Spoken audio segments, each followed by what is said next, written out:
Time for another Hot Air Sports podcast, and by all accounts, it's Husband Appreciation Day tomorrow.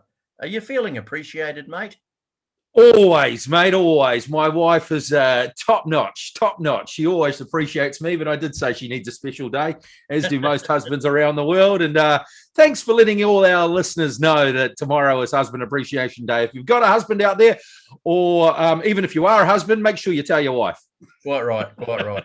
Even for all those gender-neutral people out there, Absolutely. Appreciate Absolutely. We don't discriminate. We don't discriminate. Right. Anyway, it's been another, what can you say, horrible week for the VAR. I know we said about 10 editions ago that we'd had enough and we weren't going to talk about it anymore, but really, mate? It's getting nuts, hey, man. It's getting absolutely crazy. It is really forensic analysis of everything going on in a football field now, isn't it? That one for Son the other day, the little flick in the eye. Yeah, I mean, Wolves, Man United, Liverpool and West Brom all fell victim to extremely dodgy calls last weekend, which thankfully didn't affect the actual result of the game. There's lots of pundits out there, and I know Gary Lineker is very outspoken about VAR and how it's being used and all that sort of thing. And they're calling for offsides and subjective type calls like the Son one to be decided by an on-field referee, because, as you say, when they forensically look at it and slow it down and, to a third of the speed or whatever, it's just ridiculous. But the best one had to be West Brom's Mbaye Diagne had a goal offside when he was actually a foot onside because the VAR couldn't draw a definitive line to check the offside. How stupid is that? Well, they can't draw lines at the best of times, mate. I mean, that Liverpool one as well, Jota's at least a foot behind the guy, at least. Yeah. And then they take the line from his elbow. I mean, if he scores from his elbow, they don't allow it. So I just don't know what I'm watching sometimes. And I don't think the managers do. Don't think the players do. I don't actually think the guys that are drawing the lines really do. No. I think we're all just confused and we don't know what we're watching, mate. Is this the death of football? It's just it's turning into this, man. It's the death of football as we know it or knew it. Well, that celebratory one, the Son one, right? Okay, so it's at least 10 seconds beforehand. All it was a quick flick behind him. It reminded me a little bit of the Lazar Markovic one, where he actually got sent off for that. Can you remember that? I remember. He got in the Europa League, and he just sort of flicked him. I'll tell you what, how many times was Gaza have been sent off back in the day? He used to do that all the time. That just used to be an acceptable part of football. If you're shielding, if you've got the ball in your possession of the ball, you're allowed to shield. And I just do not see how, if you've got your arms out and someone gets a slight brush on the face, how you can go back that far. And the worst part about the Son one was that the ref didn't give the goal. He did give the goal, but then VAR said, "Oh no, there's something in the build-up that you might want to go back to," and so then he actually went and looked at the screen, and then he overruled his own decision because no doubt he must have heard or seen that, or so he's made his decision, and then he's gone and overruled his decision based on what he's seen, and. Oh, mate. And then of course, Mourinho. The best part of that was that Mourinho and Ole Gunnar Solskjaer had a bit of a tete-a-tete about how much they feed their kids, which was quite amusing, I thought. Quite good. But no, the decision was just mud.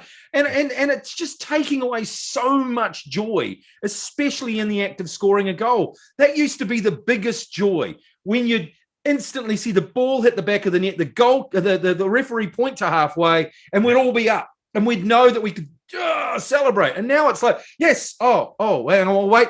Oh, he's going to screen. Wait, and you celebrate. You can celebrate 2 or 3 times. It's just dumb. It's just dumb.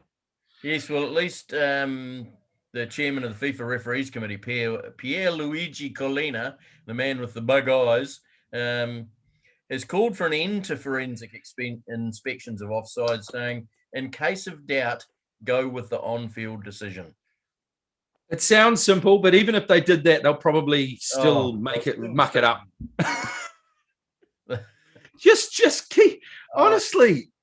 I mean, you can't have lines in midair like Jota's elbow or armpit or anything. No. If you want to draw a line, use the feet. I agree. Yep. I agree. Look, who cares how far the guy's leaning? Who cares? You know? It's like the Bamford one earlier in the year where he's pointing to his teammate. Yeah. Don't point because you part of your arm might be offside. It's no, honestly, down by your sides and don't swing them. It's just stupid. It's just gone beyond the joke. They need to sort it out. Yeah. Whether they will, we got our fingers crossed. But at least, someone like Pierluigi Collina, who does have some standing in the game, is saying the right things. Yeah, man, they just have to get it right. Can you remember when they first brought in VAR for the World Cup a few years ago, 4 or 5 years ago, and we all thought, oh my God, this could ruin the game, and then it didn't.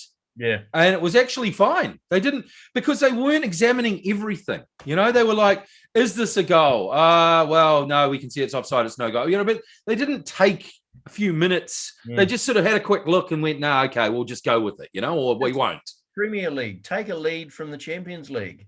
Oh, no, they can't. They can't because the Premier League is the number one league and they do everything by themselves and they're the number one league. It's watching a Champions League game is so much more enjoyable. So much more enjoyable. If you watch the EFL as well, just less frustrating. So much less frustrating. I mean, when they draw the line, they do only draw one line, and I've never seen two lines drawn in the Champions League. Have you? I mean, no.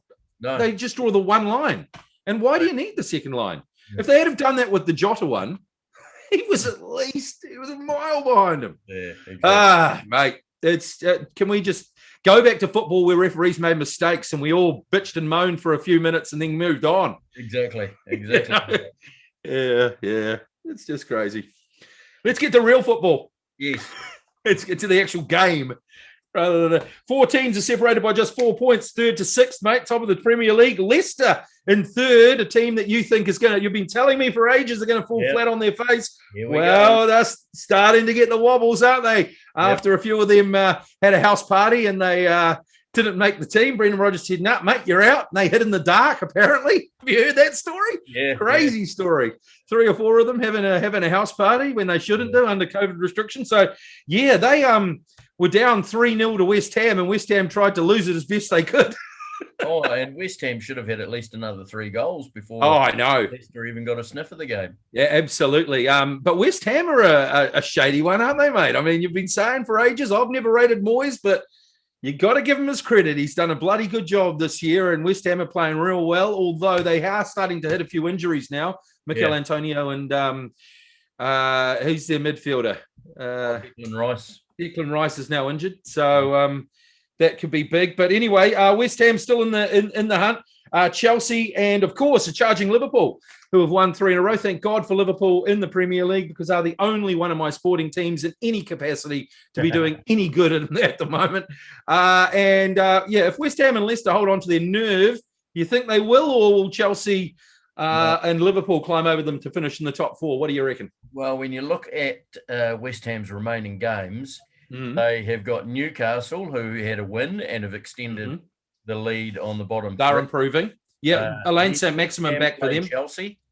Yep. West Ham played Chelsea. Then they're away at Burnley. They've got Everton, Brighton, West Brom, and Southampton. So it's not a bad run, but they've got a couple of tough games in there against Chelsea and Everton. So those games could go a lot to seeing how West Ham finish. But yeah, I can't believe they're still there. Me neither. Weeks ago that they would fall by the wayside. It's becoming a little bit like that Leicester season when we just couldn't believe that they were still at the top of the table, and they just got there. Very much. So. And I mean, look at Leicester have got an even tougher run in. Yeah, they do. I saw that. They got Southampton, West Brom, Crystal Palace, Southampton, Newcastle. Then their last 3 are away at Man United, away at Chelsea, and home to Spurs. Yeah, Brendan, can he do it? Eh? I'm very. I don't know. You reckon? So what do you reckon? I'm proud of all the players. I think they're doing a great job. Lots of character. Very proud. Very proud. Yeah, I honestly think that Chelsea and Liverpool will make it. I've look at Liverpool's run in. We've got a great run in. I think we only play of the top. Yeah, Man United of the top teams. So I think we've got a great shout. And some of the other teams are playing each other as well. Yep. It would be nice though if Chelsea dropped out, wouldn't it? And West Ham or someone made it up. Chelsea haven't exactly got a easy run in. They've still got to play amongst others. West Ham, as I just mentioned. Manchester City away. Arsenal at home. You forget about Arsenal's form when they come up against Chelsea and Spurs. Yeah. They're a different side. And second to last game, Chelsea play Leicester. Yeah, and a lot of focus for Chelsea as well is going to be on the Champions League now as well. Yeah. So now that they're in the semis. So, mate, it could go either way. And down at the bottom, West Brom picking up a couple of wins. Could the great escape be on with Sam Allardyce, mate? Sam Allardyce? No, I don't think so. No. They're gone. They're gone. Yeah, I think with Newcastle picking up points in the last couple of weeks. Yeah, they've done well. They've got now a 6-point gap on Fulham. And played a game less than Fulham. So, Fulham have fallen flat a little bit in the last couple of weeks, and Newcastle have got some really good players back. I think Sam Maximum last week was just absolutely awesome, and I would love Liverpool to sign him. I think he would be a fantastic too. Yeah, so I mean, Newcastle look like they might just squeak out of it, and I'll tell you what, they'll be one team that are bloody glad that the fans aren't there this season. Yeah. You know, the pressure that would have been on Steve Bruce if they had been there would have just been absolutely awful. So I think they're quietly glad that the Geordies aren't there at St James's Park. Liverpool crashed out of the Champions League, mate, a couple of days ago in the quarterfinal stage. We got beaten by Real Madrid in the first leg. That was an awful game. That first half was just, we played terrible. We were actually quite good in the second leg, I thought. We were unlucky. If we had scored early, it could have been a completely different game. But isn't that always the way? Coulda, shoulda, woulda. I mean, Mo Salah should have scored that goal after 4 minutes. It could have been a completely different game. But absolutely. Story of our season, really. Been able to defend okay, but can't score goals. Yeah, and over the two legs, I think Real Madrid probably deserved to go through. And then we got in the other semi-final, you got Chelsea, Manchester City, and Paris Saint-Germain and Real Madrid in the semi-finals. Man, these are the four top evil clubs of the world, if you ask me. I mean, you'd probably say Real Madrid are the of those four clubs, are probably the ones that have spent the least. You know what I mean? They're the ones that maybe the romantic one to win the whole thing out of those four. I mean, Manchester City, it's the missing trophy in their cabinet, isn't it? Absolutely. The desperation when they play Paris is just going to be hilarious. Perfect opportunity for them. I mean, but they're coming up against a Paris Saint-Germain side that's in hot form at the moment. Neymar. Wow. I mean, he's playing his best football I've ever seen him play. He was phenomenal. He's actually playing against Bayern Munich, not rolling around on the ground. Well, that too. No, they are awesome, and both of those sides are so desperate to win the Champions League. I can see Real Madrid beating Chelsea, and I can see Manchester City beating Paris Saint-Germain, and then I'm just going to say go Real Madrid. I mean, I just don't want City to win it. I mean, that's probably the wrong. I don't care. I think I actually disagree with you on this. I think Chelsea. Okay.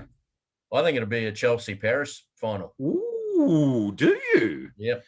Interesting. Okay. Well, we'll see who's right on that one, mate. Okay, we got different horses in that race. Interesting. And of course, the other championship that's heating up is the FA Cup semi-finals this weekend, isn't it, mate? This weekend. Chelsea and Man City playing Manchester City.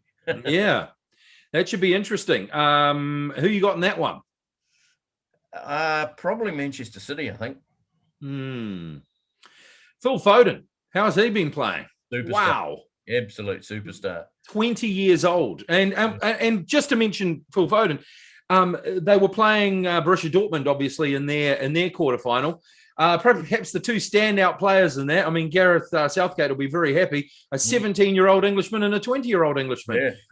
Jude Bellingham scored an absolute cracker for Borussia Dortmund, and mate, that guy looks 30 years old. I mean, he talks like he's so mature. It's like ridiculous. He's 17. And Phil Foden, I mean, that guy could just be anything, couldn't he? He's just a phenomenal player.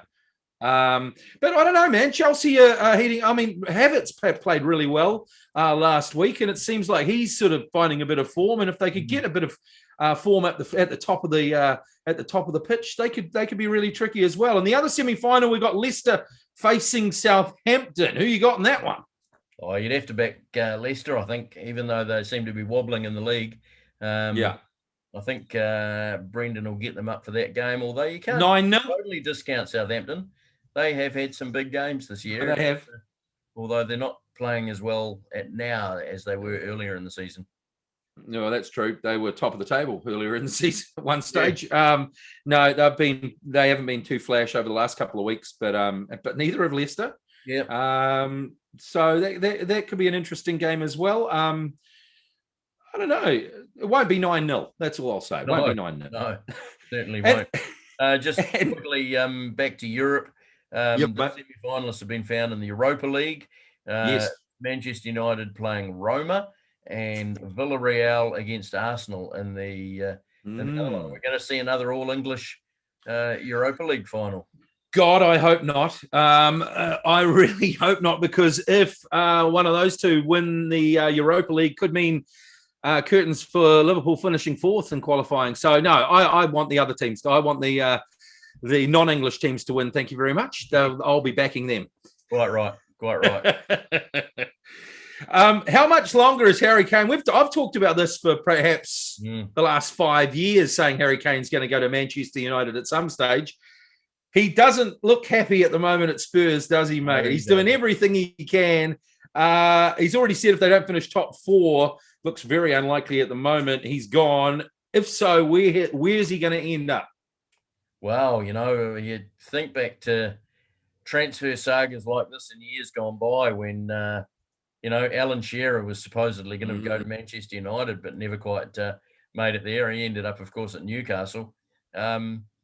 I don't know whether he'll stay in England. I think he might try a Real Madrid or a Barcelona or one of those clubs.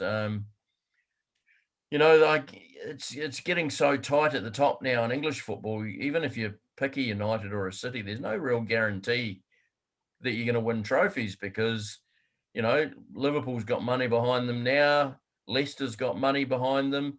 Manchester United are improving. About to have some money behind them.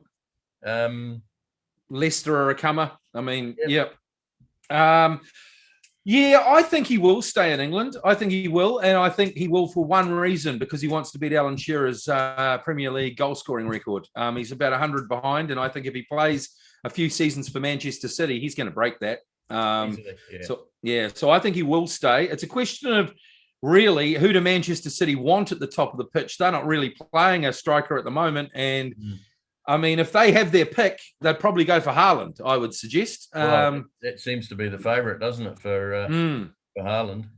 So that would mean he'll probably end up at Manchester United. And I wouldn't like that either.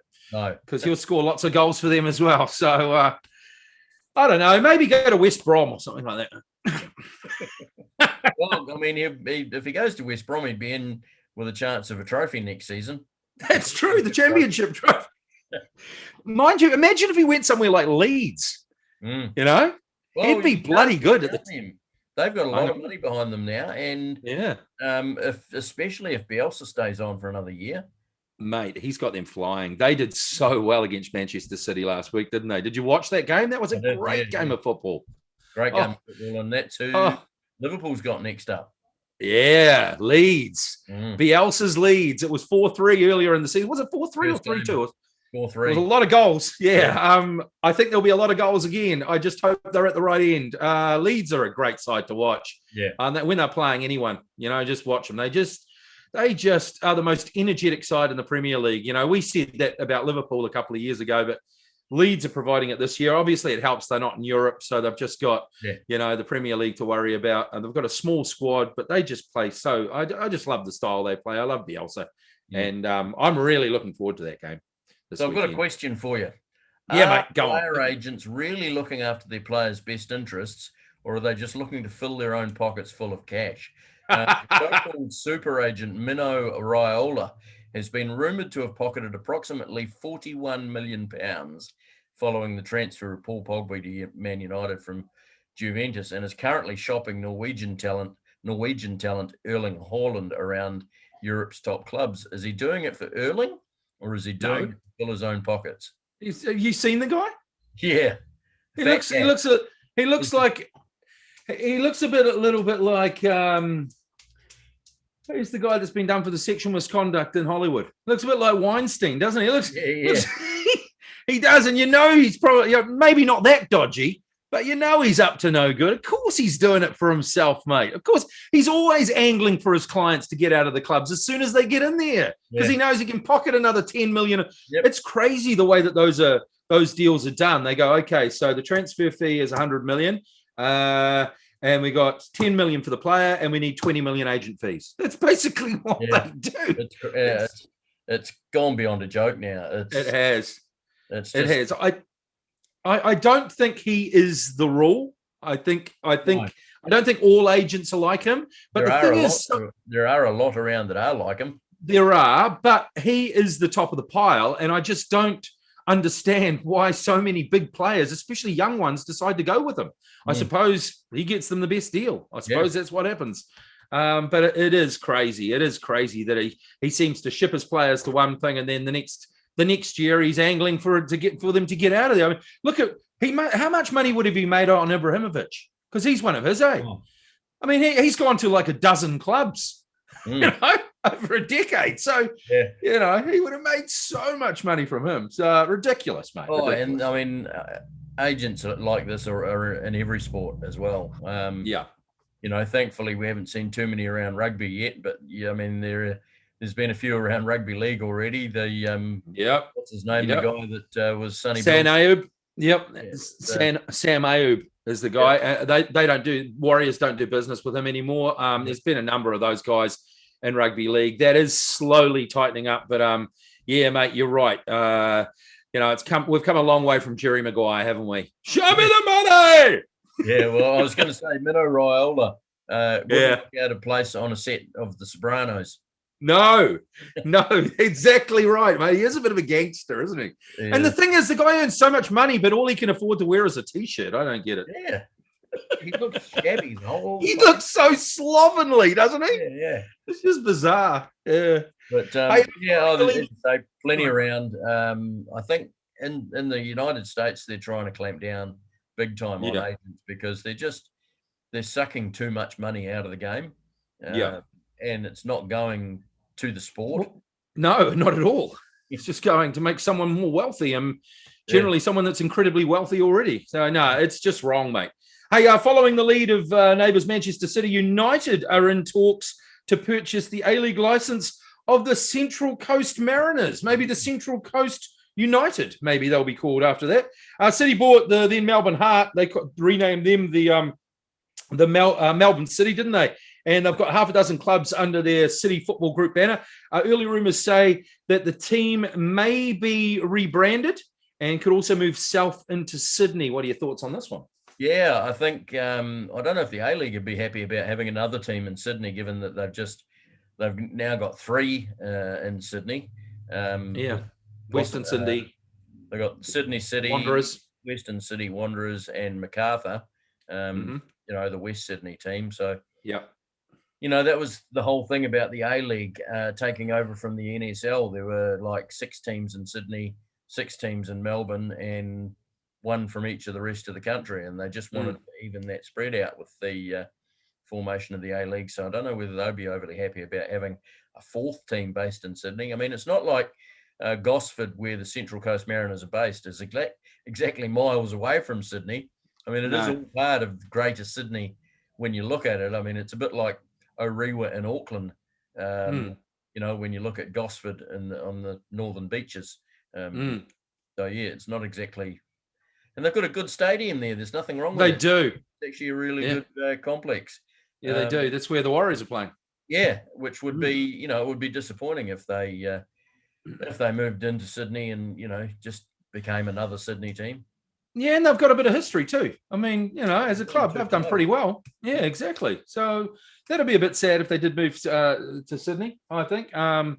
But obviously, the injection of money that Manchester United would give them, and maybe getting some youth prospects and all that sort of stuff, definitely could improve the league. So yes, I noticed it was in the Daily Mail, I think, or it might have been the Independent, where they were talking about this big influx of cash that is coming the way of Liverpool. The Fenway Sports Group have, that's right. They've diversified, and you know, LeBron James has become more involved and has had as a bigger share in both Liverpool and the Red Sox, and whether they would look to, you know, add clubs to their Fenway Sports Group. Obviously, at the moment, it's baseball and football, whereas the Man City Group is pretty much just football. So, it'd be interesting to see what happens there. Well, the Phoenix, you know, we're here, we're waiting. Yeah. We don't. The phone is there, waiting for a call. You know, I'm quite happy to call them the Liverpool Phoenix. Absolutely, we'll call them that. Might have to check playing in red. Well, that's true, and they look bloody good in red, and they play bloody well in red, don't they? And speaking of that, they got back to winning ways last week, didn't they? With a 3-2 win over Western United in their red jerseys, and strikes from Ulysses Davia, Joshua Soturio, of course, and that last-minute winner from the guy that looks 12 years old, Ben Waine. I love his smile. I love that boy, and I love the way he celebrates as well, although he scored the goal, they were celebrating, and then VAR nearly took it off him again, didn't they? Or actually the lino chucked his flag up, so they had to wait, and so they actually got to celebrate it twice, which was quite nice for a change, because he was onside and it was a goal. That was great. That was a good win for and a much needed win for the Phoenix. They sit 9th on the table, still 7 points outside the playoff spots. I think they've been pretty unlucky this year, though. Yeah. Just inconsistent. I mean, they're playing really well one week and not so great the next week. And once they get that consistency, perhaps they can start to think about moving up into the playoff spots. Yeah, absolutely. But they play a nice style of football. I mean, that's the thing. At least I want to turn on the telly and watch them. You know, you do. They play a nice style of football. It's not like when they do lose, it's still a good watch. You know. Yeah, absolutely. Shall we move to cricket? Yep. Time for the cricket.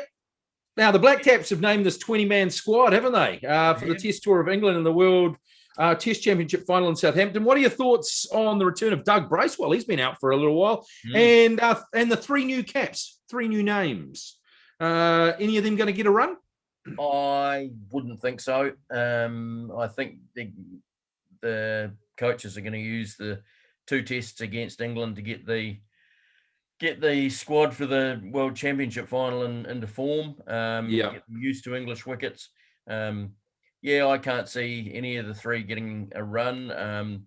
All very good players. One I don't really know much about is the Roshan Ravindra. No, I don't know much about him either. Rounder batsman as well as a spin bowler.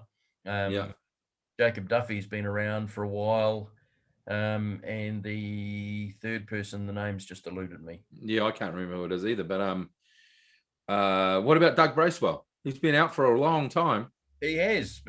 He's been playing well in domestic cricket. I mean, you can't argue with his form at that level. And I mean, I've always rated Dougie. But he's had a few issues around around the lunatic soup and around not wearing jandals. Father a bit in that respect. But I mean, I've always rated Dougie. I've always thought he's a good bowler and has a great attitude out on the field.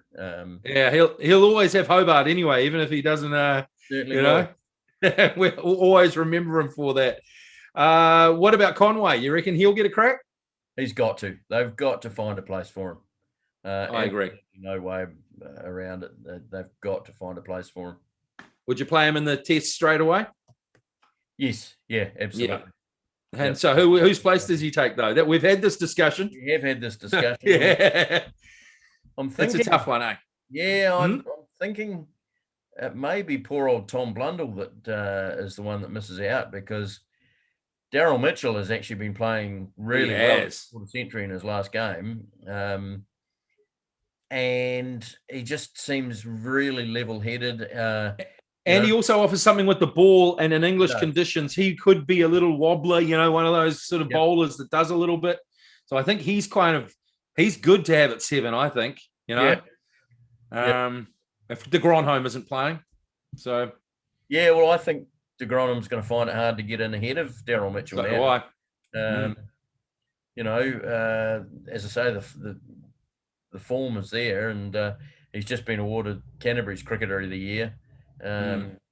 So, yeah, and they've, of course, had the New Zealand Cricket Awards just recently with Kane Williamson picking up his 4th gong. Yeah. He'll probably end with double figures before he's finished, mate. Yeah, absolutely. And Kyle Jamieson, he's done okay in the IPL for his Royal Challengers Bangalore team. I beat fellow pace bowler and Kiwi pace bowlers Trent Bolt's Mumbai Indians in the first round. Did you catch any of that? Just the highlights on the news. Didn't really see much of that, but he also performed pretty well yesterday as well, picking up the wicket of that little Aussie battler David Warner. Anytime a Kiwi gets him, I'm happy. Quite right. So, he seems to be living up to his significant pay packet. Yeah, significant pay packet. So yeah, good on him, and it augurs well, hopefully, if he can keep that form up for when we go to England. Absolutely, I hope he can, mate, because he's going to be very, very vital for us over there. I can imagine him doing some real damage on the English wickets as well. Yeah. Now, this is a strange one, mate. This is a real strange one. Wickets and batsmen are going to be replaced by outs and batters. So there's not going to be any wickets anymore. They're going to be outs. Yes. And there's not going to be any batsmen anymore. They're going to be batters. Yes. Because they're playing baseball. I'm sorry. No, cricket. Sorry. This is England's newest version of something resembling cricket. It's called the 100.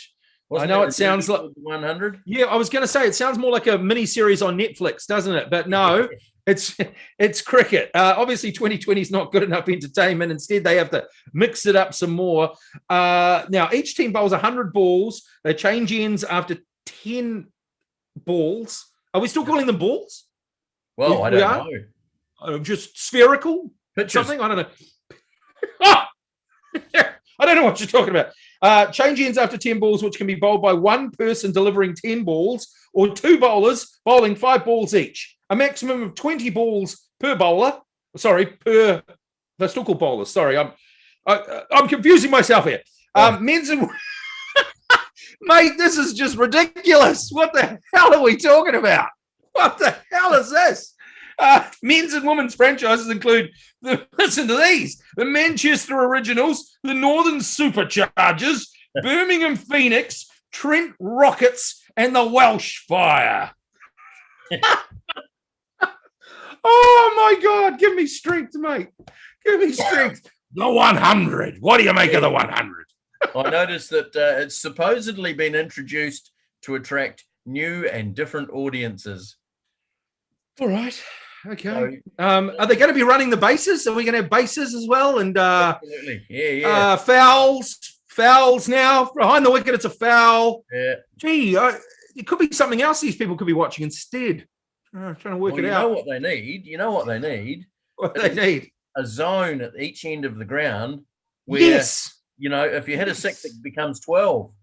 Wicked. We'll call it the maximum zone. The maximum zone. Yes, we will. And when they do that, we'll have umpires waving flags and yay. Hasn't that been done before?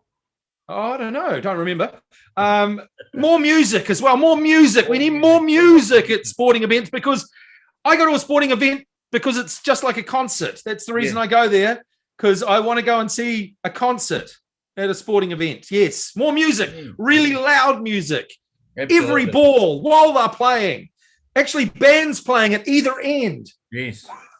Honestly, these suggestions, while we are being pithy here, I mean, they're just as sensible as these stupid suggestions that they've offered up. So I tell you what, the blazer and tie wearing gentlemen of the MCC will not be looking down on this with an appreciative spoon. I thought he was out. I don't know. You can just imagine. Why do we need? What's going on? Why do we only bowl 5 balls? You know, about 5 balls. I don't understand what's going on there. There's 100 balls. How many balls have we got? How many calling them that? How many batters have they had? Batsmen. I would hate it. Listen, if you're going to watch cricket, watch cricket. If you're going to watch baseball, watch baseball. Yeah. You can't just invent new sports. It's just dumb. It's just dumb. Oh, sorry, I'm ruling a line through that one, Macca. It's been somebody, it's the administrator behind the desk has come up with all these, at an office in London has come up with these. Oh no, it would have been over a long lunch. They would have come up with these ideas. Of course. Would have written them down on napkins after a couple of bottles of Merlot. Yes. Ridiculous, mate. Absolutely ridiculous. Yeah. So let's move away from the cricket or the 100. We're talking. Yeah, go the Black Caps. Let's move to rugby league. I was so happy when I spoke with you a couple of weeks ago about the Warriors, mate. I was so happy. What's happened, mate? Tell me. Well, we've lost a couple of games, haven't we? Of course we have. Of course we have. This is just the ride I'm on, mate. I've been on this ride for 25 years, and I'm going to be on it for the rest of my life. I just want to see us make the semi-finals at one stage and maybe win something at the edge. Okay, let's cover these off. The Warriors lost to the Sydney Roosters. That was 32-12. Probably expected. The Roosters are, that was a tough one.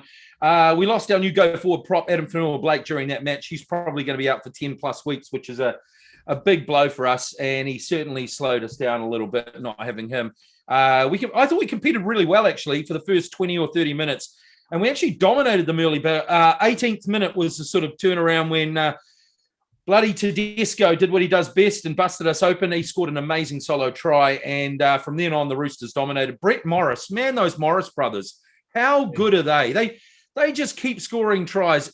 They get smashed. Every week. It looks like, oh my God, he's down. He's not going to get up. It looks like he's down for the count. He's going to be staying. Then he just gets up and then he'll score a hat-trick. And it's so ridiculous. They are so durable. He crossed for another double. That takes him to 173 tries for his career. Ken Irvine has the record at 212. Wouldn't put it past him to beat that. And it was back to the drawing board for the Warriors. We had a number of injuries and a number of suspensions in that game.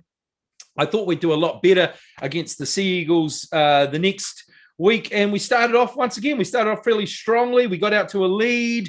They came back. It was a bit of to and fro. There were some big hits in defence. However, injuries and illness and suspension to around half a dozen first teamers definitely weakened our squad where it mattered. And Daly Cherry Evans proved what a champion he is with the drop goal at the end there. Last kick of the match, and it was a heartbreak. I thought new recruit Marcelo Montoya played well. Our new halfback, Sean O'Sullivan, played pretty good, and Roger Tuivasa-Sheck was just his normal self.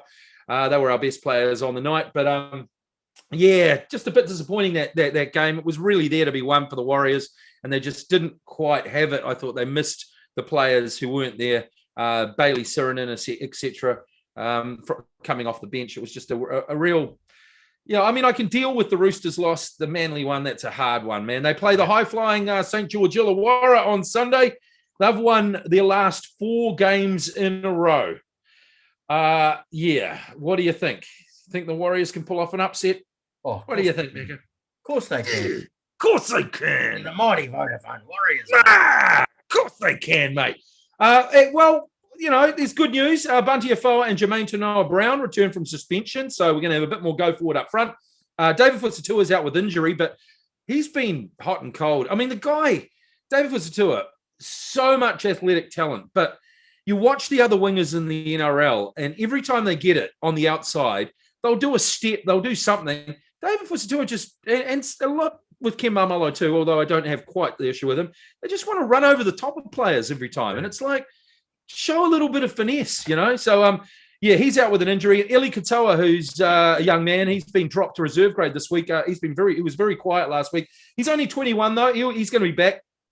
Ben Murdoch-Masila says he's ready to step into Fanua Blake's spot in the front row. He's been very impressive off the bench for the last few games. He's going to need to be against the St. George Pack, boasting 3 Origin forwards and new recruit Josh Maguire too, who's just transferred mid-season from the Cowboys. So they've got effectively 4 Origin forwards in their forward pack. They're going to be very, very hard to beat. And of course, St. George also beat the unbeaten Eels last week. So there you go. On a side note, it's been great to see pictures of star rookie Reece Walsh training with Roger Tuivasa-Sheck this week. We've picked him up off the Broncos early season and looking forward to seeing him in a Warriors jersey soon. The boy looks super special. Can't wait to see him in a Warriors jersey. Apparently, he had a contract with the Broncos where he couldn't make the first grade squads. We've signed him as a full-time player, so we can. And I'm really looking forward to seeing him in a Warriors jersey. He just looks amazing. He looks like a young Greg Inglis to me. So can't wait to see him play. We've just been told we've now got a travel bubble with this. Yeah. Any chance the Warriors are going to play some games at home? I've heard a little rumor, mate, that the Warriors' first home game could be back at Mount Smart on July 2nd. Put it in your diary because that's where I'm going to be, July 2nd, and it's against the Dragons as well. They've been away for over a year, of course, playing in the Central Coast. God, I can't wait to see some NRL Rugby League in the live. It's going to be so good. I'll be there making some noise, screaming for my boys. Quite right. And last night, mate, the Penrith Panthers defeated, I got home late from work and caught the second half of this and a bit of the first half as well, the end of the first half. They looked very much improved, the Brisbane Broncos. They got a big tongue lashing. Well, not that sort of tongue lashing. They got a big rev up from Kevy Walters beforehand in the sheds. He looked like he was going to town on them and they came out firing and got into a lead. But Nathan Cleary, what a class act, man. What a class act. He actually kicked the second ever 2-point field goal from over 30 metres, which was fantastic. You could do that. I know, new rule. Neither did I until it went over, to be fair. I'd completely missed it. But 2-point field goal. And then he crossed for the final try of the game as well. Poor old Broncos can't do anything at the moment. But the Panthers, they've now won their last, get this, 21 regular season games in a row. They are definitely the clear favourites for the title this year, unbeaten so far, and they just look so good.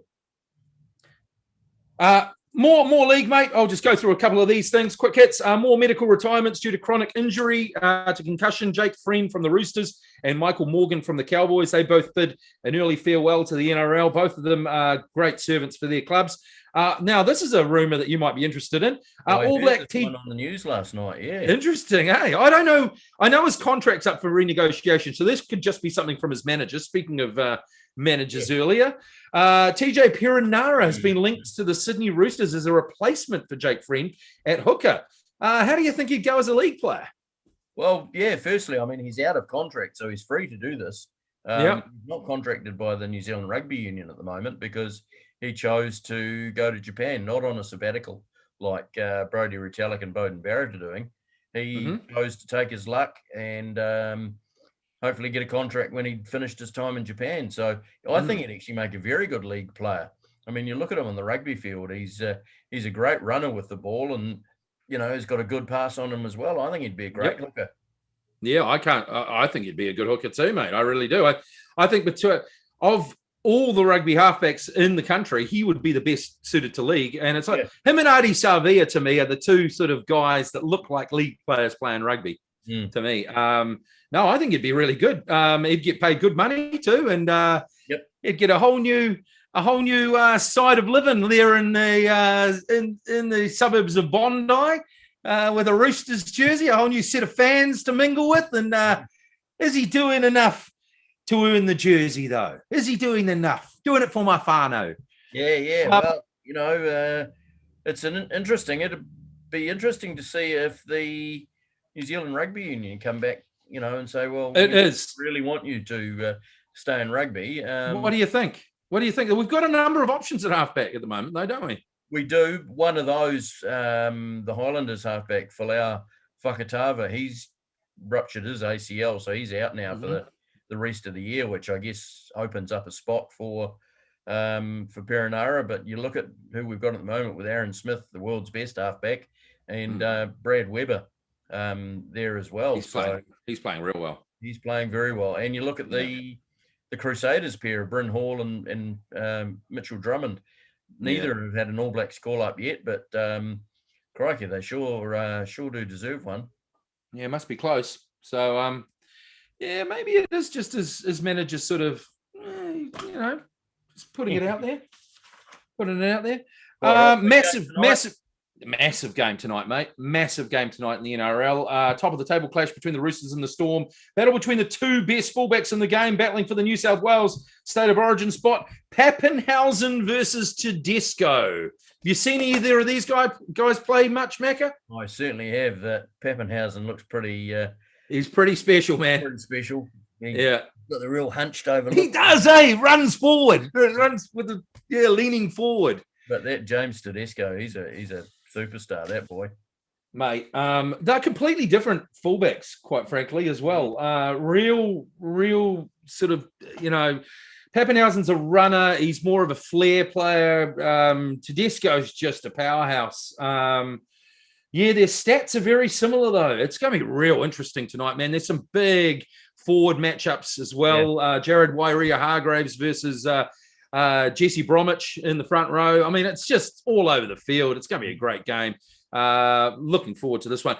They've actually won, out of those two teams, they've won the last 4 premierships. So you know that these two teams are going to be in the hunt at the end of the year as well. Yeah. And don't forget, of course, the Storm have got that Cameron Smith. Oh no, that's right, he retired. Oh, is he still? No, I think he's still there. Oh, he might be. Nah, not. No, this week he might be. Next week he might not be. I don't know. Yeah, he changes it. He'll turn up in his kit, but won't play. And just finally, mate, former Warrior Isaiah Papali is going great guns for the Eels. I think the Warriors were wrong letting him leave for the Eels. It's yet another case of a young guy leaving the Warriors and improving massively when he does. His first season at the Warriors, he looked amazing. He was a strong runner of the ball. He made a lot of tackles. It looked like he could be a stalwart for the club for years. Last year, though, his form dipped markedly, and that's obviously what the club determined that wasn't good enough. They let him go. They cut him. However, man, he's such a young guy. I believe he always had the improvement in him. And while I was in favour of most of our outgoings this year, I think we got this one wrong. If you look at it, run meters last year, he had 81 average run meters last year. This year, he's averaging 148, so he's nearly doubling that. Post-contact meters, 34 last year, 60 this year. Tackles, 31 last year, 36 he's averaging this year. And tackle breaks, 1.4 last year, 3.6 this year. He is just killing it this year for the Parramatta Eels, and he's got a beard and he looks all rough and tough as well. Good man. I wish we'd never let him go. So go Isaiah Papali. Anyway, situations, isn't it? When it is player coming through. You real hard. It on. It's a salary cap. Small sample size. You got the salary cap. And you've sort of got to look to the future, don't you? You do. He's put his body about for his first season or two. How long is he going to be able to continue doing that? Yeah, man, it's such a tough one, eh? I mean, it is. You can't get all of them, but it just seems to happen time and time again with the Warriors. We let young guys go, they go to another club, and they just turn into these great players. And it's just like, when are we going to harvest that at our club? Sometime. Let's just hope. This Reese guy, he's going to be a star. Yeah, quite right. So move to Code, mate. Move to Code. Rugby Union. Yeah, the other overall game. There's been tumbleweeds coming out of New Zealand Rugby headquarters over the last couple of weeks. We've not heard anything from either the Rugby Players Association or New Zealand Rugby around this proposed investment. The mediation doesn't seem to be doing much because they're still at an impasse. I don't know what's going on. The only thing I've really heard in the last couple of weeks was Buck Shelford and the New Zealand Maori Board basically coming out saying the haka and other culture behind the brand are not for sale. So no hakas for the All Blacks anymore if we do this deal. I guess what they're saying is that this so-called commercial company that the rugby union are going to set up, you can't promote the haka, I guess, is what. But is that almost like saying this is a Team New Zealand situation? It's not like a New Zealand team, like the yachting, where I mean, although you have to be a New Zealander to play for the All Blacks, but what we're saying is this is almost a club situation now. We're turning the All Blacks into almost the club of New Zealand. It's being run by, it's all about the money, really. I mean, that's how clubs run. Whereas we're not looking after, or well, maybe they've got intentions to look after, but they're not. They're not always going to have the best interests of New Zealand rugby overall in mind. I suppose that's what they're saying. Yeah, and then on last week's The Breakdown show on Sky, Sir John Kerwin says, "Trust New Zealand rugby." Not sure about that, John. But is also in the same breath is calling for Rugby Players Association boss Rob Nichol to resign, saying he's now past his use-by date. But he added this week, he's coming from different angles every week, old JK, saying that no news is not good news. Okay, I don't really understand what you're saying there, JK. Maybe this is going back to your coaching days when the players didn't understand what you were saying, and you couldn't get a tune out of them. Mate, stick to your checkered jackets and your flary ties and your funny glasses and your, I don't know. I mean, look, the guy's good for a quote or a comment, isn't he? But I wouldn't take anything he says seriously as far as anything any of this goes. The fact that the nothing coming out from either party is not good for the game. No, that's true. The longer this drags on, the worse it's going to be. And I don't really know. I mean, I can see arguments from both sides. Obviously, the game needs the money. It's just how they use that money, and it just needs to be made 100% transparent. Clear, it needs to be transparent. It does. How they're going to use that money, where it's going to go, who's going to receive it.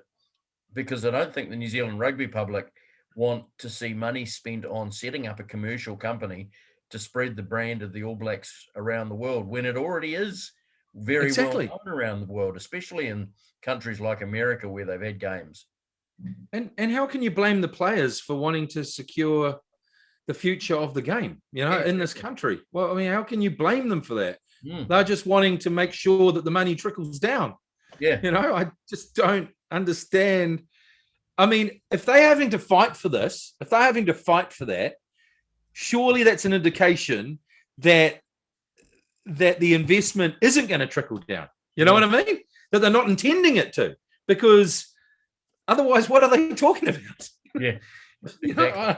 It's just, like you say, though, there needs to be more communication with what's going on. They need to come out and tell us what's going on. I mean, no news is that's a weird quote for a start. No news is bad news. That's an easier way to say it.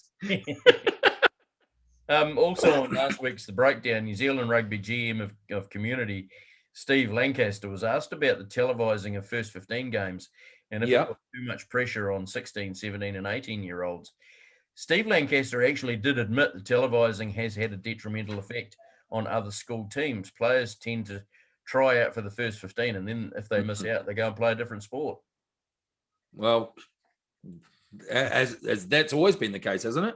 Yeah, absolutely. I mean, and mate, when I was at school, which was a long time ago, that's what people did. They tried out for the first 15. You didn't make the first 15. A lot of them went and played rugby league for clubs or rugby for the clubs, if they were allowed, if they could sneak out, or played football, soccer, or something else. I mean, I don't see what's different about that. But I do think, what do you think about the pressure being put on young players as far as? Yeah, I think it's too much pressure for those kids to go out there and, shit them on TV. I've got to got to play well to impress scouts, to be selected for academies and that sort of thing. And it seems to me that what New Zealand Rugby and Sky Sport have done by televising these games is they're trying to replicate college sport in the US by placing the importance on the first 15 rugby, but it's putting too much pressure on young men. Rather than college players in the States who have actually completed high school and college players in the States, we're talking about 18, 19, 20, 21, 23-year-olds, not Yes. teenagers. So Yes. these guys have already come through high school and are now at what we call university. And I think and it's having an adverse effect here, I think, on kids being introduced to too much. I mean, I've always been an advocate for keeping score at games, at kids level, to get kids used to winning and losing. But this is really stepping it up, to the highest level. I mean, if the kid has a bad game and it's a televised game, boy, how much shit is he going to get from his schoolmates? Exactly, and they're not just his schoolmates either, Macca. Now you're dealing with social media, as well. And a lot of these kids, that's what they almost live and die by. And if they get abuse on social media, they take that to heart. That is an added pressure that we never had. Is a massive pressure. They take that so personally, and also they're so much more vulnerable at that age to that sort of. I mean, I'm not talking about every kid. I mean, obviously, there's going to be some kids that can cope with that sort of pressure. And, there are special kids that can. But I would say in the large majority of cases, kids that age, they just shouldn't be dealing with that sort of pressure. They should be going out there playing with their mates for fun, really, And if you are an elite player, you can come through. You've got plenty of time to be on TV, plenty of time to make money. Also, when you said before, modeling it on the college system, in the US, there's so many things wrong with that system in the US. So many things. For a start, the amount of money that is in the colleges that never gets to the players. So the players are basically slaves for those colleges. No, at all. They're not allowed to. And if they get $100 under the door for some pizzas and beer or whatever, they're going to get that. There's been so many cases of players in the US, being hung out to dry because they've received some sort of payment, and all it is a car or something, nothing major, but they're just not allowed. So none of that gets back to them. Obviously, we're talking about school kids here, so we're not talking about quite so much money, but it comes back to it. If you're using that as a model, when there's lots and lots of things wrong with that system, let alone the recruitment that goes on, the recruitment drives that go on, the amounts of promises that are made to these kids at such an early age, that's just the wrong model to be following. I don't think there's anything wrong necessarily with televising the events. I mean, I guess this was something that they never really thought of too much when they thought about televising it. They just thought this is another form of entertainment we can put on TV. And if you like rugby, it's going to be on there. And then people started watching and went, wow, this is actually really good watch, because these kids just play, a lot of the time they are playing off the cuff and, with the handbrake off, so to speak. So it's a real tough situation. I mean, I want the kids to be successful. I want them, but I think they've got the rest of their lives for all that too, haven't they? Yeah, I think one of the other effects that it has had as well is bigger schools with more money attracting players from smaller schools. Still doing it, Kings. Yeah, and poaching, basically. And that goes on. Didn't go on so much when I was young. You played for your first 15, and if you didn't make the first 15, you played with pride for the second 15 or group you were. And I think and I'm not in favour of this, obviously, for the reasons that you've just talked about, if New Zealand Rugby wanted to try and replicate the system, they would use some of this money they're getting from this Silver Lake thing, if it goes through, and pump that into universities and polytechs. So at least kids are getting an education and being able to play sport at the same time. I mean, I think already a lot of schools have got their rugby academies, and I sometimes wonder if it's to the detriment of their studies, because I think they're training, some of them training 2 or 3, 4 hours a day, aren't they? See, and that's the problem, because these kids then start identifying themselves as rugby players. Yeah. Before and then they start defining themselves as a rugby player. And then if they don't make it as a professional, or they don't make it, they think they're a complete failure in life. They think, oh, that's the end of my life. And this has caused depression and suicide before, by young kids at a young age falling by the wayside and thinking, well, that's my life over. I was destined to be a rugby player. I'm not going to be a professional rugby player. That's my life over. And that's another thing, So, yeah, I agree, mate. I think we need to sort of just say, look, these are kids. First of all, these are kids. Let them be kids. Let them be kids. I know first 15, yes, it's competitive and all that, but let them be kids first of all, eh? And if you want to televise youth rugby, start televising the Chiefs Academy versus the Crusaders Academy. There you go. Or there you go. Academy versus the straight out of Academy. Absolutely. You could go straight out of school or provincial stuff, You could do straight out of school into those development squads, and then you could have a development curtain raiser before every Super Rugby game. Well, I've heard of some kids coming straight out of school, going into one of these academies, and then making a Super Rugby squad or an All Black squad before they've played a single game for a club or a province. Some of them don't even belong to clubs. Yeah, they just go straight from that into the elite scan. It's like, they don't really get a chance to sort of, I don't know, have an identity, Yeah, exactly. But anyway, on a more positive note, Moana Pacifica and Fijian Drua have been admitted to Super Rugby for 2022, with the competition likely to feature 5 sides each from New Zealand and Australia, plus the 2 Pacific sides for a 12-team competition, Aaron. Great. That sounds familiar. Wow. 12 teams? 12. Super 12. Remember that? 12. Super 12. And it was super. It was fun. We used to like it. We used to look at the table and see the teams and go, oh, look, they're up the top. Yeah. They're up the top. They'll make the final. And that team that's 4th, they can make the semi-finals if they stay in 4th. Yeah, if they stay in 4th and don't get taken by the team in 5th. I've got a question, though. What's a drua? No idea. Is it an animal? What is it? Anyway. But yeah, they should call themselves great for rugby. I think this would be a great competition. Yeah, me too.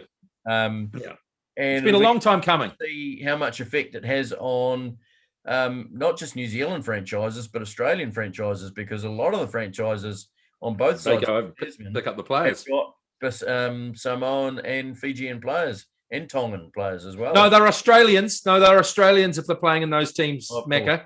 They were born in Australia to Australian parents with names like Nundruku. Yeah, no, about time, mate. About time we had a couple of Pacific teams in there. Are they going to play in the Pacific, or are they going to play in Auckland? What are they going to do? Have they made that decision yet?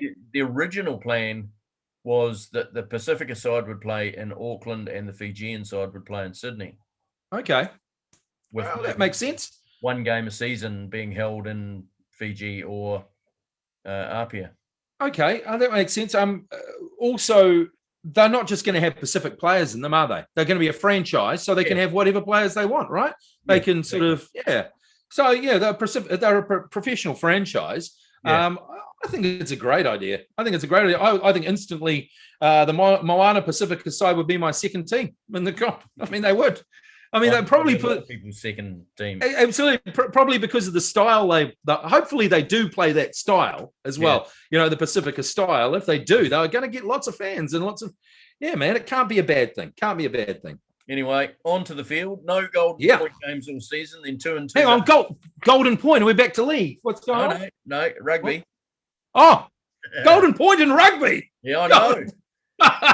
Where'd you get that from? Oh, no idea where they came up. Crazy.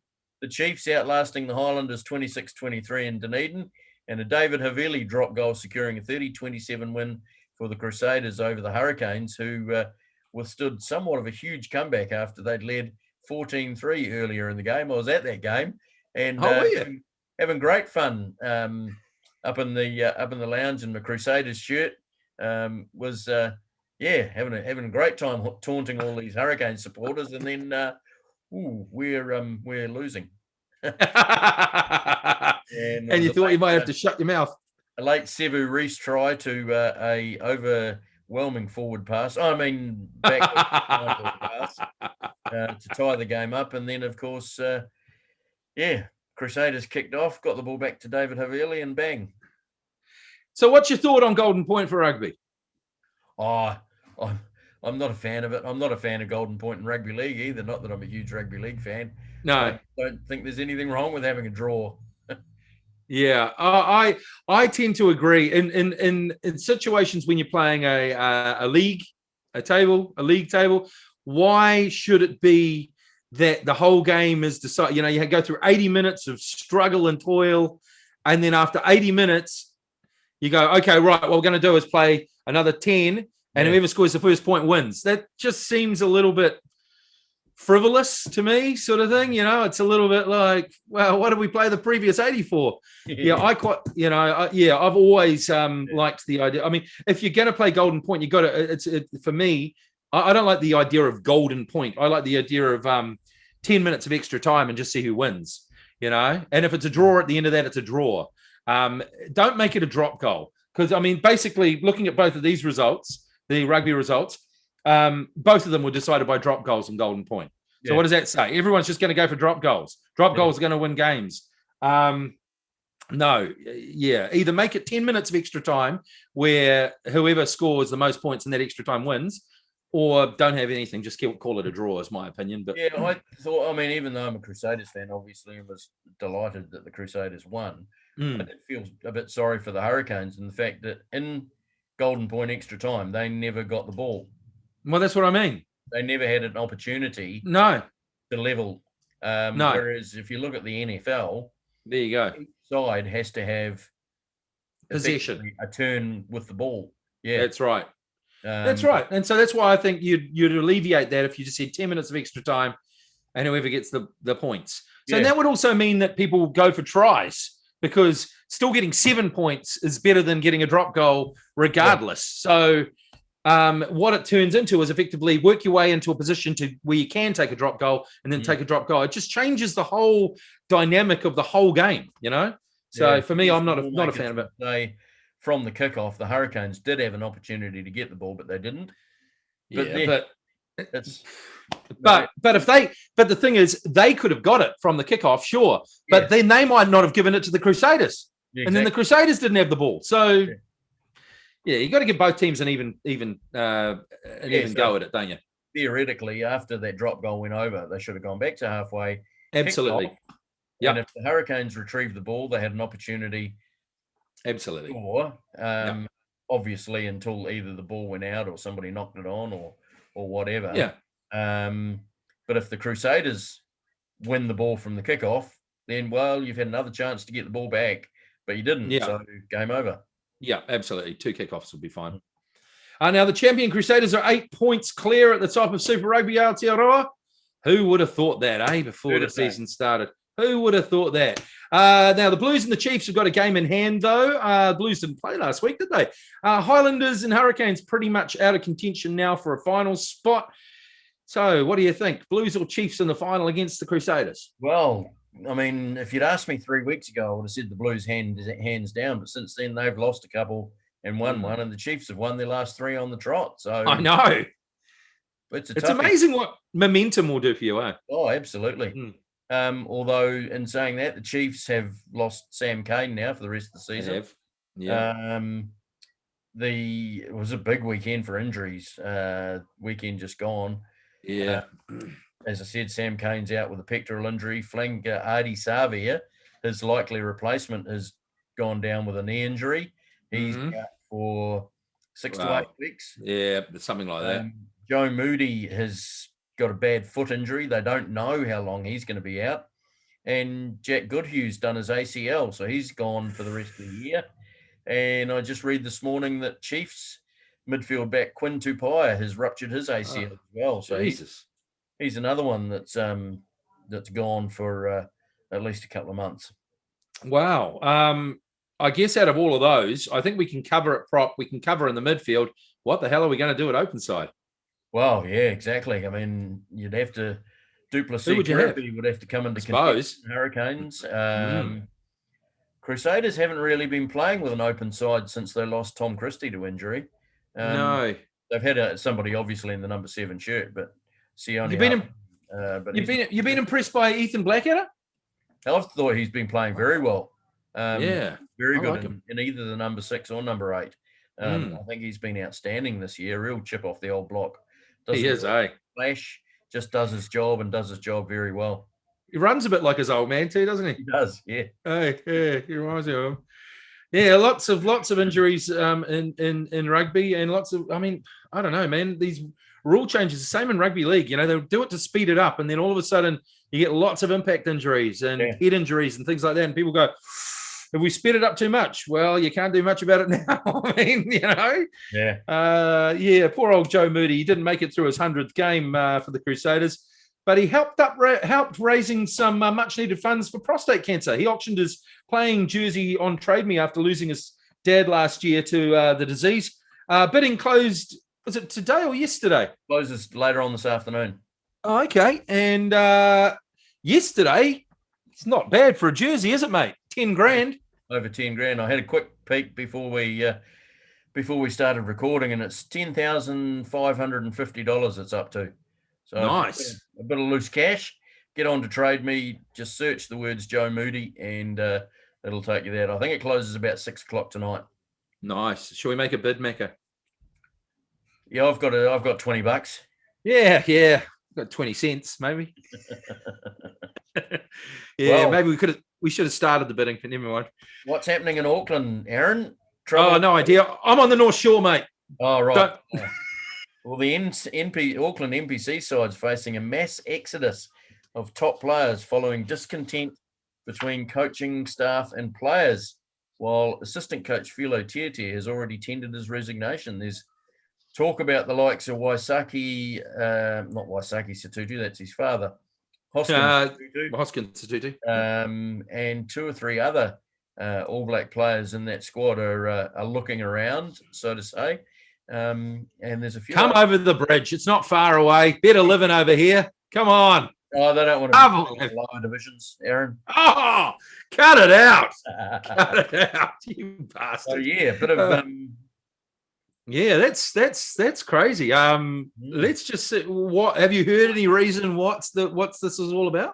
No, I haven't. Yeah, they're not saying much in the papers. But it seems strange given the fact that the Auckland NPC side has really started to find some form and consistency over the last couple of years since Olama Yeremia and Philo Tiatia have been at the helm. Perhaps they're too hard on the players. Perhaps the players are going a bit soft. Maybe that's what it is. And maybe they don't like winning.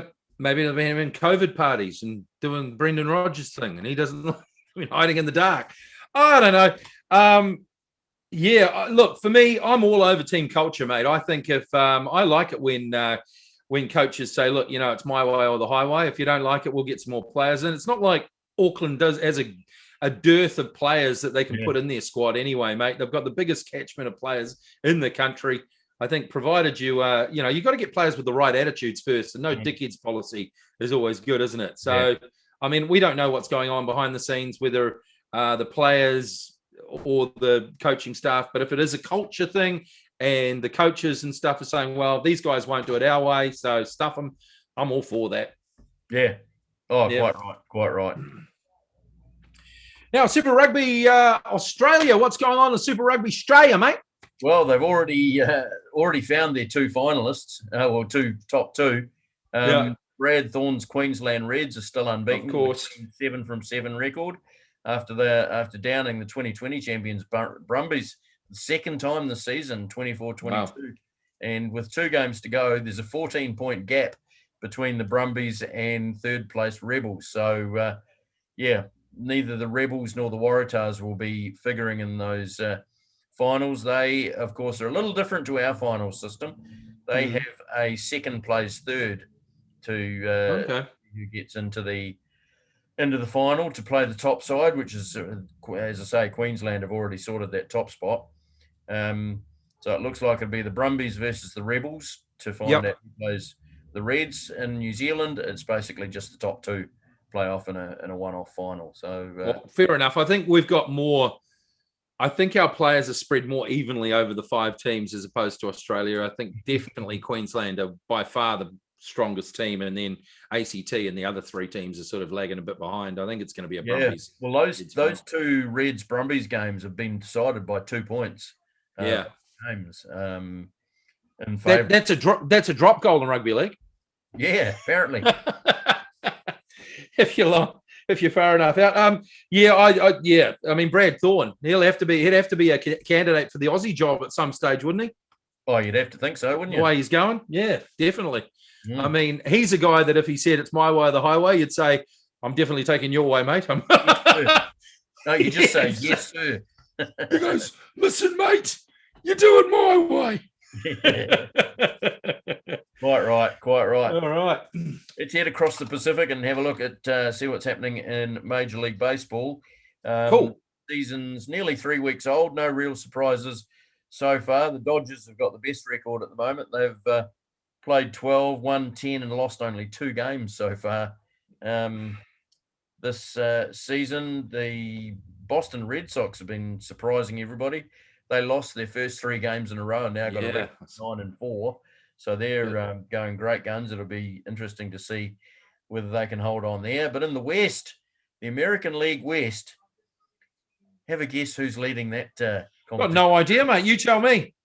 It's the mighty Seattle Mariners. Go on, boy. Followed half a game back by the Los Angeles Angels. Great guns. The Mets. Yeah, Mike Trout. God. Mets are leading the way in the National League East. Cincinnati and Milwaukee are leading the way in the Central. Nobody picked them. And as I said, the Dodgers and the San Francisco Giants are the surprise second in there, with San Diego on the same differential, but have won 1 game and lost 1 more game. And what about your Yankees, mate? How are they going? They're not off to the greatest of starts. They're 5-7. They can't seem to get a good run going. Also had a couple of early season injury problems, but thankfully Aaron Judge is still out on the park in one piece. And so far the starting pitching, which had been doing well in the preseason, has not been so strong, apart from Garrett Cole, the ace of the crew. He's 2-0 so far. I saw Giancarlo Stanton hit one nearly 500 feet the other day. Oh, that one nearly out. 8. Enormous. But a couple of big games for pitchers this week. Joe Musgrove pitched the season's first no-hitter and was followed by another this week with the White Sox's Carlos Rodon. Both pitchers allowing only a base runner or 2 with a hit by pitch and a couple of walks. And the Musgrove no-hitter was the first ever in Padres history, dating back to when they joined MLB in 1969. Wow. Now, no-hitter. What's the difference between a no-hitter and a perfect game? Tell me again. No-hitter is where you've not given up a safe hit, so nobody has got on base by virtue of having a hit. But a person could walk, or you could give up a walk or a hit by pitch or an error. If the guy hits the ball into the field to the shortstop and the shortstop fumbles it, drops it, and then throws it to first, the hitter reaches base first, he's got on base by an error, so that's not charged the pitcher. Whereas a perfect game is 27 batters up, 27 batters down. Nobody's reaching base. And obviously the no-hitters are rare, but perfect games are even rarer. So how rare is a no-hitter? How often do you get those in a year normally? Generally, across a 162-game season, you'll get, on a good season, 3 or 4. 3 or 4 in a season. You might not get any. And we've had 2 in a week. Yeah, and we've had 2 in a week. That sometimes happens like that. You get one and then you'll get another one within days, which is... Like waiting for a bus. Like waiting for a bus in Auckland, mate. Waiting for an Auckland bus. So, and obviously there's been perfect games and big games. Don Larson for the New York Yankees threw one in 1956 through a perfect game in the World Series. Of course, I remember that. Yeah. But you would think that a side like the Yankees or the Red Sox or the Dodgers would have the most no-hitters in history, but they don't, do they? No, they don't. Who has the most? You told me about 10 minutes ago. I did. I can't remember who that was. No, neither who was it? I remember that that's right. It was the Chicago White Sox have the most, and I think it's like 20. It's 20 odd. And then was it? There's the Padres that have this. What did you say? They've only had one. Padres have just had one. Just had their first. That's their first one. That's crazy. 1969 they were founded. That is nuts. Yeah. And so the final score in that game was like 8-0 or something, wasn't it? 8-0. So he blotted them. One that was only 3-0, but yeah, the White Sox won. I think it was 8 or 9-0. Crazy. So yeah, long way to go though in the baseball season, mate. Long way to go. They've only played 100. They've played 12 games of 162. So that's quite a bit. That's the definition of early days. Early days. All right, we're nearly at the end, mate. But before we go, other stuff. Rest in peace, Tommy Raudonikis. Tommy Raudonikis, mate, the great little cattle dog, the little Aussie battler who played for Western Suburbs and smoked 2 packs a day. That's exactly how he talked as well. He did. And you may think I'm exaggerating, but if you don't go, or if you do think that, get on to YouTube and type in Tommy Raudonikis, and he does. He's even worse than this. Amazing player, mate. Amazing player for Western Suburbs, Newtown Jets, and Brothers Brisbane. He played 24 times for New South Wales, including the very first State of Origin series in 80, and his last in the blue jersey before going on to coach them in 97 and 98. He played 20 tests for Australia between 71 and 80. In the 70s, he definitely was the standout halfback of the 70s. And of course, one of his most infamous games was between the Jets and Manly, when a fight broke out almost straight after the kickoff and involved every player on the field, with a famous cattle dog call, left Kiwi front rower Mark Broadhurst with 2 black eyes and, yeah, a face that didn't really look like a face, quite frankly. It's just him going, it's all on here. He's over there. This guy's over there, and he's taking him on. It was like, and then the other big story about Tommy Raudonikis was around Andrew Johns when they were playing, when they was playing in the State of Origin, and he had the call where the cattle dog call again, where it was basically someone calls cattle dog and you hit the guy nearest to you, and Andrew Johns' job would go after the opposition halfback. I can't remember who it was. Was it Ben? I can't remember who it was. But anyway, he was a better fighter than Andrew Johns. And Andrew Johns was like, I don't know what the hell I was doing, but I just went over to him and laid one on him. And he just grabbed me and smashed me. He said he smashed, and he got up and he had his lip bleeding and his thing. He needed 24 stitches afterwards. He went into the changing rooms, and Tommy Raudonikis was like, "What are you doing? You soft bastard! Get back on the field! Get that stitched up! What are you doing?" He just gave him dog's abuse for not getting back on the field. He was one of the hardest men in rugby league for sure. And also the pre-match ritual, which you may have seen on TV, of his Western Suburbs Magpies slapping each other in the face. Oh, he was a classic, man. He used to drink not too many schooners, just 4 or 5 a day. Just 4 or 5. And 2 packs a day. Rest in peace, Tommy Raudonikis, fondly remembered by all rugby league fans, just falling short of his 71st birthday by just 6 days. Love the man. Sad remembrance too. Today, obviously, in other parts of the world, it's still the 15th of April, and 32 years ago, 96 football fans went to a game and never made it home. Rest in peace, all those mate. fans. Yeah, mate. 1989. That was a horrible time, man. That was a horrible time. And then all the dogs abuse that came from the Sun and the politicians and the police that blamed the Liverpool fans and said, they were just louts trying to get into that ground. And then the fight that ensued afterwards. It's just been a bloody disgrace what's happened since then. No one's still really been held account.